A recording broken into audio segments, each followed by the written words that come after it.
தமிழ்நாட்டில் பிறக்கும் ஒவ்வொரு குழந்தைக்கும் அரசாங்கத்தின் ஆசீர்வாதமாக ஒரு தங்க மோதிரம் வழங்கப்படும். கூடவே ஒரு பேபி வெல்கம் கிட்டும் வழங்கப்படும். ஊட்டச்சத்து பொருட்கள், பேபி டிரெஸ்ஸஸ், தரமான baby soaps, baby oil, baby powder, baby கொசு வலைகள், பொம்மைகள், நாப்கின்ஸ் அண்ட் டயப்பர்ஸ் இவையெல்லாம் அந்த பேபி வெல்கம் கிட்டில் இருக்கும்.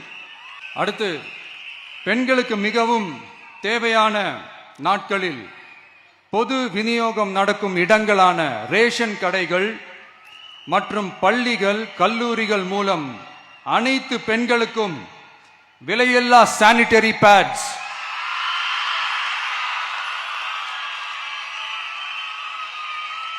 வழங்குவது உறுதி செய்யப்படும்.